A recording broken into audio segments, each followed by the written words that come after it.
이승만 TV 시청자 여러분, 안녕하십니까? 혁명가 이승만의 일생 14번째 시간입니다. 오늘의 제목은 위대한 예언입니다. 예언은 그것이 적중할 때 위대해집니다. 이승만은 세계사의 전개와 관련해서, 대한민국의 운명과 관련해서 오래전부터 예언을 해왔고, 그 예언은 드디어 위대하게 실현되었습니다. 오늘은 그와 같은 내용입니다. 1939년 9월 달에 다 알다시피 독일이 폴란드를 침공함으로써 제2차 세계대전이 발발하였습니다. 이승만은 때를 맞추어서 하와이 교민들의 적극적인 후원을 입어서 하와이를 떠납니다. 그리고 워싱턴으로 주거를 옮기지요. 그리고 1년간 책을 하나 집필합니다. 바로 보여드리고 있는 이 Japan Inside Out이라는 이 책입니다. 일본의 내막을 인사이드를 아웃, 드러내 보인다, 폭로한다 하는 그와 같은 겁니다. 부제는 The Challenge of Today, 오늘날의 도전, 오늘날 세계가 직면하고 있는 당면한 도전이 무엇인가 하는 바로 그와 같은 것이고, 성만리가 저자로 맨 아래에 적혀 있습니다. 하와이에서 이승만을 워싱턴으로 보낸 교민들은 워싱턴에 도착하게 되면은 지난 30년간 한국인들의 독립운동을 좀 저술해 주세요, 그렇게 부탁을 했는데, 이승만은 하와이 워싱턴에 도착한 뒤 미국과 일본의 전쟁이 임박한 것을 깨닫고 일본의 실체를 미국인에게 알림이 더욱더 긴박한 일이다, 이렇게 생각해서 당초 계획을 바꾸어서 이 Japan Inside Out이라는 책을 썼다고 합니다. 이 한국어는요, 오래전부터 몇 가지 번역이 있었는데 가장 최근 번역본은 일본의 가면을 벗긴다, 이렇게 해서 비봉 출판사에서 이 책이 나왔습니다. 이 책을 꼭 여러분께서, 시청자 여러분께서 안 읽어보신 분들은 시급하게 구해서 읽어보시기 바랍니다. 이 한글판 Japan Inside Out의 서문에는 1954년도에 당시 대통령인 이승만이 쓴 그 최초의 한글판에 붙인 그 서문이 포함되어 있습니다. 그 서문을 보면은 내가 1895년에 비로소 세계를 객관적으로 알게 되었는데, 그때 일본과 관련해서는 두 가지 책을 읽었다. 하나는 일로 전쟁 미래기, 일본과 러시아가 장차 전쟁을 하게 될 것이다 하는 책이고, 근데 이 책은 그 뒤에 10년 뒤에 1904년에 일본과 러시아의 전쟁으로 실현되었다. 또 한 가지 책은 일미 전쟁 미래기다. 일본과 미국이 언젠가 태평양에 패권을 두고 전쟁을 할 수밖에 없다는 일본인들의 생각이 이미 1895년에 몇 가지 책으로 나와 있었던 것입니다. 이승만은 그 책을 읽고 일본의 정체, 실체를 하루빨리 미국에 알려야 되겠다 하는 그와 같은 생각을 오래전부터 해왔고, 그리고 1905년 미국에 가서 기회가 있을 때마다 일본의 실체에 대해서 이야기를 했지만 많은 미국인들은 나의 이야기를 비웃었다 합니다. 그러나 드디어 1941년 12월에 일본이 미국의 진주만 해군기지를 기습 공격함으로써 이 예언은 실현되었고, 이후 많은 미국인들이 나를 선비라고 부르기 시작했다 하는 그와 같은 이야기가 적혀 있습니다. 그래서 이승만의 입장에서 볼 때는 40년 전부터 주장해온 예언이었다라고 할 수가 있습니다. 이 예언은, 고독한 예언가의 예언은 결국 실현이 되었고, 그는 위대한 예언가로서의 그 평판을 듣게 되었다라고 할 수 있습니다. 이승만처럼 이런 세계사의 큰 흐름을 수십 년 동안 일관되게 예언한 어느 학자나 지성인이나 정치가는 없었다. 그런 의미에서 이승만은 세계 지성사에서 한 뚜렷한 부동의 그 지위를 차지하고 있는 사람이다라고 감히 저는 이야기할 수 있다고 생각합니다. 이 책의 서문을 보면요, 책의 서문입니다. 한국은 2000년 이상의 높은 수준의 유교 문화를 향유해 왔다. 평화라는 말 자체가 한국의 철학, 정치, 시문학에 걸쳐서 깊숙이 침투해 있고 우리 민족의 지도 이념이 되었다. 평화라는 말은 가정생활의 일상 용어가 되어 있다. 손님이 오면 안녕하세요. Are you in peace? 손님이 가실 때는 안녕히 가십시오. Please go in peace. 가는 사람들은 안녕히 계십시오. Peace be with you. 이런 식으로 인사를 한다. 일상생활의 인사에서까지 안녕. 이것을 peace라고 번역했습니다만은 peace. peace는 생활용어로 되어 있다. 근데 이 peace란 말은 미국인이 듣는 그 peace란 말에는 freedom이란 말 뜻이 들어있어요. 이게 중요합니다. 그냥 peace라는 것은 노예가, 농노가 주인의 지배하에서 그냥 평화롭게 사는 그런 것이 아니고 peace의 본 뜻은 우애, 누구의 차별과 억압도 받지 않는 동등한 자유인끼리의 우애, 그게 peace예요. 그래서 peace라는 말 속에는 이것이 자유, freedom이라는 말이 그 안에 배태되어 있다, 이렇게 이야기할 수 있습니다. 그래서 한국인들은 동시에 자유의 인으로서의 오랜 전통을 지녀왔다. 이렇게 이승만은 한국을 미국인들에게 소개하고 있어요. 그리고 이후에 15챕터에 걸치는 제1챕터는 일본에 가는 것입니다. 1895년에 그가 이미 읽은 일미전쟁 미래기에서부터 이야기가 시작해서 그 다음에 일본의 세계 패권의 플랜을 적은 여러 가지 그 도큐멘트들을 다 문서들을 소개를 합니다. 그래서 일본은 그 자신을 그 신의 나라로, 미카도의 제국으로, 중국과 인도를 지배할 어떤 그 권리가 있는 신의 나라로 스스로 생각하고 있고 그 본성에 있어서 침략적인 어떤 성향을 지닌다 하는 이와 같은 어떤 이야기를 쭉 합니다. 그래서 제가 이 15개 챕터를 지금 하나하나 소개한다는 것은 좀 시간 낭비라는 생각이 들고요. 결론부터 말씀드리겠습니다. 이 책의 마지막 챕터의 결론을 제가 간단하게 요약한 건데요. 솔직하게 말하면은 그 인용 그대로입니다. 나는 미국과 일본이 충돌을 피하거나 또는 충돌을 장기간 연기하는 것은 불가능하다고 본다. 이게 바로 예언이. 이게 나중에 적중을 한 겁니다. 불과 4개월 뒤에 적중을 한 것이죠. 솔직하게 말하면 나는 미국과 일본이 충돌을 피하거나 충돌을 장기간 연기한다는 것은 불가능하다고 생각한다. 그리고 그 충돌이 임박했다. 그런 말입니다. 신의 나라라고 믿는 일본, 미카도 제국은 아시아에 대한 패권을 수립하고 전국적으로는 세계를 제패하려는 계획을 오래전부터 추진해 왔다.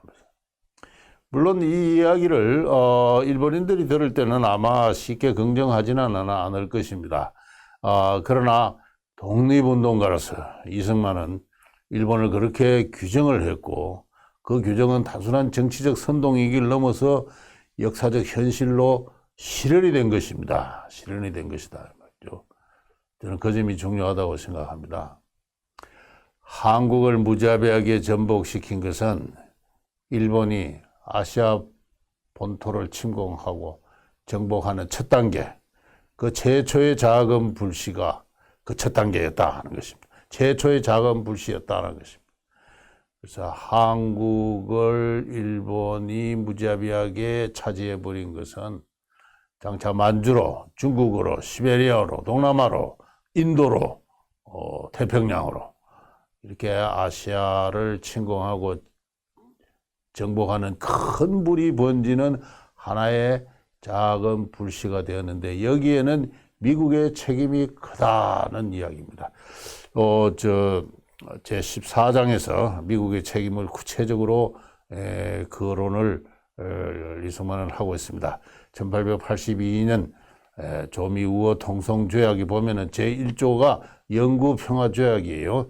양국 간의 perpetual peace, 영구적인 평화로운 관계를 체결함에 있어서 한 나라가 조약 체결하는 두 나라 중에 한 나라가 다른 강한 나라의 부당한 침입을 받았을 때는, 부당한 간섭을 받을 때는 조약 체결에 따른 나라는 선의의 거중을 든다 하는 이와 같은 그 조항이 1882년 양국 간의 우호 통성조약에 있는데, 미국은 일본이 한국을 병탄하려고 할 때 이 조약을 내세워서 일본의 야심을 저지시켜야 했고, 이 정신은 미국의 독립정신이요, 미국의 세계 문호 개방 정책의 기본정이요, 나아가서 미국이 추구하는 영구 평화와 정의의 국제사회의 기본 질서인 것을 명확히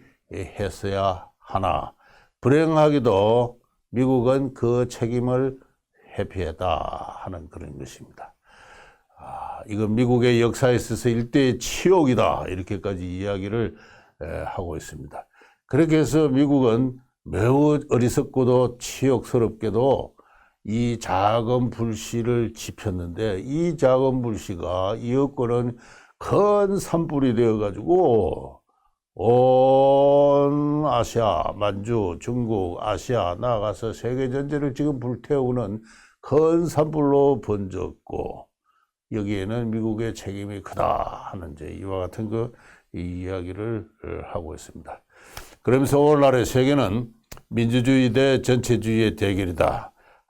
아까 그 책의 제목을 The Challenge of Today's, 오늘날 세계의 도전, 이런 말인데, 이것은 한마디로 민주주의, 자유민주주의 대 전체주의의 대결입니다. 이 전체주의는 바로 독일, 나치스, 이탈리아, 파시스트, 그리고 일본 군국주의, 맞죠? 그리고 이승만은 여기에다가 연합국의 일원으로 전쟁을 하고 있는 소련까지 포함을 시킵니다. 그렇게 해서 민주주의 대 전체주의의 대결이 오늘날의 세계가 직면하고 있는 기본 도전이다. 이 도전을 맞아서 미국의 많은 시민들은 그들의 독립정신과 국가 이념을 잊고 값싸게 평화를 외치고 있다 하는 그런 이야기입니다. 평화주의자들이다. 그래서 자기가 만난 수많은 미국인들의 그 위선적인 평화주의에 대해서 비판을 하고 있습니다. 평화주의는 제5열이다. 간첩과도 같다 하는 이와 같은 강력한 그 표현을 쓰고 있죠. 나는 진정한 의미에서 반전 평화주의를 존경한다. 그러나 그 전쟁이 국가의 명예나 독립이나 약소국의 자유와 관련된 전쟁이라면 그런 전쟁마저 부정하는 그러한 평화주의자들은 위선적이다. 세계에 당면한 도전을 올바로 인식하게 하지 못함으로써 전체주의적 패권을 도우는 간첩과도 같은 존재다. 이렇게 격렬하게 이야기를 합니다. 그렇게 해서 구체적으로 일본이 어떻게 나올 것까지도 예언을 해요. 일본은 지금 소련과 지금 독일이 이제 전쟁을 하고 했습니다. 그 전쟁을 하기 위해서 소련은 일본과 불가침 조약을 체결을 했죠. 그러나 이건 절호의 기회입니다. 소련의 동쪽이 완전히 텅 무방비 상태로 빈 상태인데, 이 절호의 기회를 이용해서 일본은 두 가지를 선택할 가능성이 있다. 하나는 시베리아로 쳐들어가서 저 광대한 영토를 점령할 것이다. 또 하나는 저 동남아시아에 있는 그 프랑스나 영국의 식민지 쪽으로 내려갈 것이다. 남태평양 지역으로 진격할 것이다. 그러나 어느 쪽을 가든 일본은 미국과 가까이 감으로써 전쟁의 위험을 피할 수가 없다. 전쟁의 위험은 증가한다. 시베리아 쪽으로 간다는 것은 저 모스크바로만 가는 것이 아니라 이 베링해 위쪽으로 올라가서 알래스카와 마주하게 되는 관계가 됩니다. 그래서 미국과 가까이 가는 것이죠. 미국과 일본이 전쟁을 하게 되면 알래스카는 상당히 중요한 군사적 위치를 차지하게 되고, 그 알래스카로부터 뻗어나온 어떤 그 베링해 여러 섬들이 중요하게 되는데, 그것을 둘러싼 미국과 일본의 충돌이 불가피하게 되고, 남쪽으로 내려가게 되면은 그는 영국의 식민지고 프랑스의 식민지인데, 영국이라는 거는 어떤 의미에서는 미국의 형제국이죠. 그래서 그리고 그 지역의 석유라든가 자원을 차지한다는 것은 미국의 입장으로서는 용납할 수 없는 그와 같은 일이 됩니다. 그래서 어쨌든 간에 충돌이 불가피하다. 마침내 우리가 기대했던 것보다도 더 빨리 세계 민주주의 세력들은 일본을 그들의 섬나라로 쳐밀어 넣게 될 것이고, 그리고 평화가 태평양 지역을 지배하게 될 것이다. 그날이 오면은 한국은 다시 자유국가들의 대열에 참가하게 될 것이고, 다시금 조용한 아침의 나라, 평화의 나라죠. 조용한 아침의 나라라 하는 것은 바로 이승만은 그 서문에서 그 소개를 한 바 있습니다만은, 조용한 아침, peaceful, free 이런 뜻입니다. 조용한 아침의 나라로 다시 거듭나게 될 것이다. 다시 알려질 것이다 하는 이와 같은 결론을 내립니다. 이 책이 미국에서 출간된 이후에 펄벅 여사가 서평을 썼어요. 이 펄벅 여사는 유명한 대지라는 소설로서 노벨 문학상을 받은 당대 세계 최고의 지성인의 한 사람입니다. 이 펄벅 여사가 이 책에 대해서 평가를 하기를, 그것은 무서운 책이다. 무서운 책이다. 역시 대문호답게 아주 그냥 문학적인 표현으로 이 책의 가치를 평가했습니다. 거기서 뭐라고 말씀하셨는가 하면은, 나는 이승만 박사가 미국 사람들이 거의 알지 못하는 사실, 곧 미국이 1905년에 수치스럽게도 이 조약을 폐기했고 1882년에 조미 통상우호 조약을 말하는 것입니다. 그러므로서 일본의 한국의 병탄을 허용했다고 말해준 것을 기쁘게 생각한다. 이 박사는 이것이 큰 불이 시작되는 불씨였다고 말하고 있는데, 나는 이 말에 당연히 두려움을 느낀다. 이게 정말 진실일까 하는 것입니다. 물론 모든 미국인들이 다 동의를 하지 않겠죠. 동의를 하지는 않습니다. 나중에 이제 소개를 하겠습니다만, 미국의 한국의 정책을 정한 국무부의 관리들은 이승만의 말에 동의를 하지는 않습니다. 이승만과 그의 독립운동 세력은 에 대해서 몇 가지 비판점을 제기를 하고 있었던 그런 입장에서 이 말에 대해서 전폭적인 어떤 동의를 하지는 않습니다만, 그러나 미국의 보통 사람의 입장에서 볼 때는 미국은 지고지선한 진리와 정의와 자유의 나라로 생각하고 있는데, 이렇게 부도덕한 일을 했다는 것이 과연 사실이라면은 이것은 정말로 두렵다. 미국이 과연 이런 나라인가? 그래서 펄벅 여사는 나는 두려움을 느낀다. 그런 이야기를 했습니다. 이게 과연 사실일까? 사실일진데 두렵다. 이런 이야기입니다. 이 책은 미국인이 반드시 읽어야 될 책이다. 거듭 말하지만 나는 이것이 진실임을 두려워한다. 이 책이 진실이라면은 미국은 엄청난 역사적 과오에 대한 책임이 있다는 그런 이야기입니다. 그래서 이 책은 미국에서 곧바로 베스트셀러가 되었습니다. 아니나 다를까 41년 8월 달에 출간된 이 책, 그 넉 달 뒤에 일본의 해군은 미국의 하와이 진주만의 미 해군 기지를 기습 공격했고, 그에 따라서 약 한 2,800명의 미군이 전사를 했고, 수많은 어떤 군함과 항공모함이 격침이 되었죠. 이 엄청난 사건이 벌어졌습니다. 예언은 위대하게 실현되었던 것이죠. 많은 미국인들이 이 책을 봤습니다. 미국군의 장교로서 이 책을 읽지 않은 사람은 거의 없다고 합니다. 이승만은 이 책을 미국의 루스벨트 대통령과 그의 영부인 엘리노 여사에게 기증을 했고요. 그리고 많은 국무장관, 그다음에 육군성 장관에게 또 이 책을 기증을 했고, 미국의 아시아 국장 호언백 씨는 이승만과 오랜 교분을 갖고 있는 우호적인 관계인데 이 책을 읽고 친절하게 몇 가지 고쳐야 될 점을 지적해 주기까지 했다고 합니다. 책은 그야말로 베스트셀러로 팔렸고, 이승만은 난생 처음으로 한 2, 3만 달러의 목돈 인쇄 수입을 마련해서 그의 부인 프란체스카 여사에게 금정색의 예복을 한 벌 선사했다고 합니다.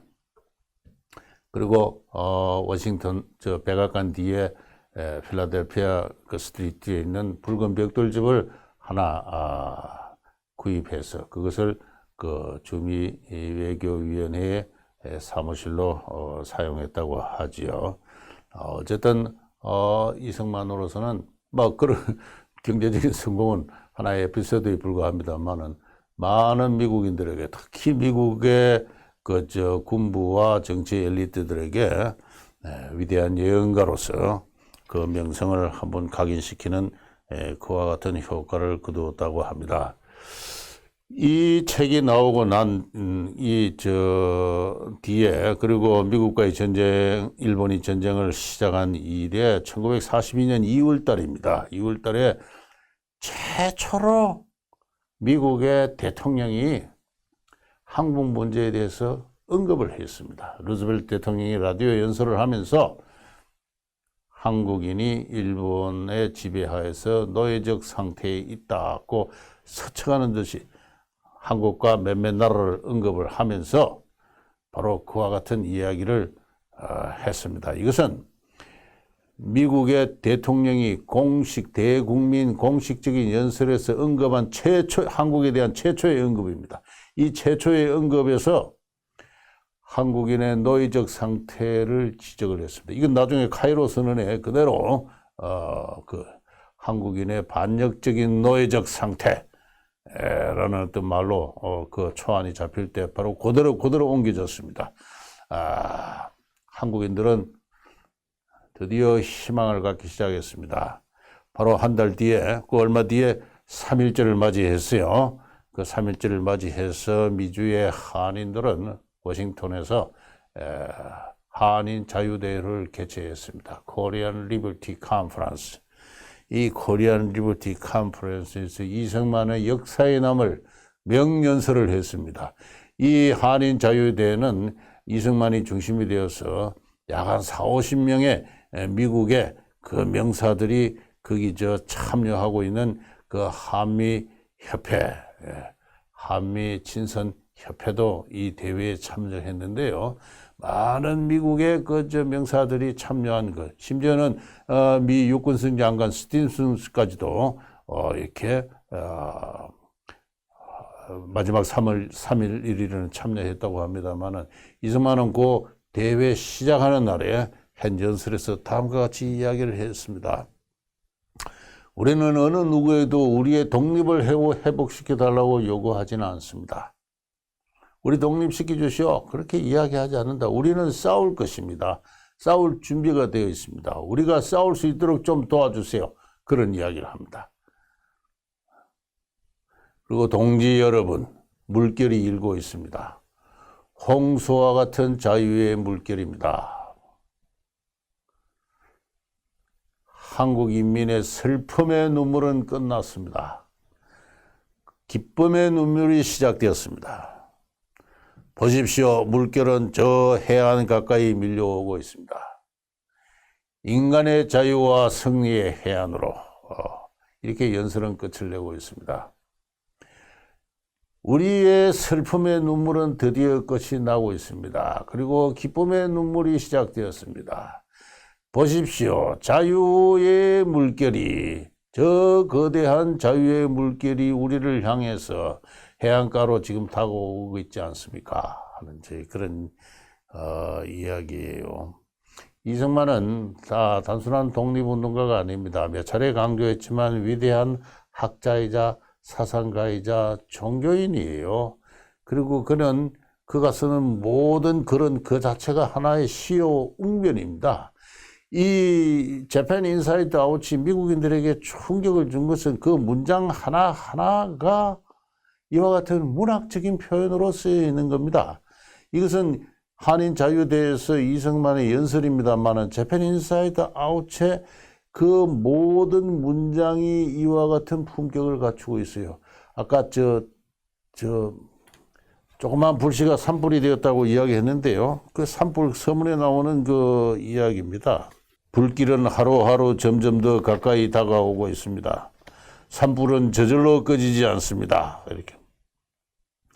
불가항력의 전쟁의 수레바퀴가 끊임없이 돌전해간 자국 뒤에는 인류 문명이 파괴된 잔해가 남아있을 뿐입니다. 전쟁의 수레바퀴는 더욱 큰 파괴를 향해 돌진하고 있습니다. 뭐 이런 식의 그 대단히 높은 수준의 어떤 호소력이 강한 어떤 문학적인 어떤 시와 같은 겁니다. 그래서 이와 같은 이 한원 자유대회 이 연설도 이 한국인이면 대부분 모든 한국인이 읽고 지금이라도 그 뜻을 새기고 해야 될 그러한 연설문이라고 저는 생각하고 있습니다. 1945년 8월 15일 일본이 패전을 하고 한국은 일본으로부터 해방이 되었습니다. 그리고 그 9월 11일 날인가요? 인천에 미군 제20군이 상륙을 하죠. 그 일주일 뒤에 미국의 트루만 대통령이 한국 해방에 관한 특별 성명을 발표를 해요. 미군이 한국의 남반부에 상륙하는 것의 역사적 의의를 트루만 대통령은 다음과 같이 이야기하고 있습니다. 서울에 있는 일본군의 항복은 이게 바로 1945년 9월 11일 날 이루어졌어요. 일본군의 항복은 자유를 사랑하는 영웅적인 민족의 해방을 전하고 있습니다. 우리 한국인을 가리켜서 자유를 사랑하는 영웅적인 민족 이렇게 규정하고 있어요. 1905년에 미국이 한국을 일본에 넘길 때는 부패하고 무도덕하고 무기력하고 그냥 두면 오히려 동아시아 평화에 장애가 되는, 그리고 어떤 식으로든지 일본에 기속하면 한국 인민의 행복의 정진이 될 것이다 라고 이야기했던 그와 같은 미국인의 한국의 인식이 이렇게 돌변해 있는 겁니다. 자유를 사랑하는 영웅적인 민족으로 한국을 이야기를 하고 있어요. 일본의 폭압적인 지배 하에서의 길고 잔인한 예속에도 불구하고 한국인들은 민족의 자유와 자랑스러운 문화유산, 바로 이 문화유산, 이승만이 이야기한 거예요. 우리 한국인들은 peace, freedom, 이것을 생활용으로 정착시키고 있다. 지난 2000년 동안 그래왔다 하는 게. 트루만 대통령은 이승만의 재팬 인사이드를 읽었어요. 읽지 않고서는 이런 이야기를 할 수가 없습니다. 이외에 많은 증거를 저는 갖다 댈 수가 있습니다. 미국의 엘리트들이, 정치와 군부의 엘리트들이 이승만의 책을 읽었다. 그리고 미국이 1905년에 일본의 한국 병탄을 용인한 것이 작은 불씨가 되어서 2차 대전이라는 큰 산불을 몰고 왔다는 그 논리를 적어도 정서적으로는 어느 정도 납득을 하는 그 무서운 진실을 완전히 부정하지는 못하는 그와 같은 상태에 이르렀고, 드디어 그들이 한국에다가 미국군을 상륙시킬 때는 이 민족을 가리켜서 자유를 사랑하는 영웅적인 민족으로 그렇게 규정하게 된 것입니다. 30년 동안 미국에서 줄기차게 쉬지 않고 그의 예언을 되풀이해온 한 외로운 종교인, 외로운 사상가, 외로운 독립운동가의 끊임없는 예언의 덕분이 아닌가, 저는 그렇게 생각을 합니다. 오늘 이야기는 여기서 마치도록 하겠습니다. 감사합니다.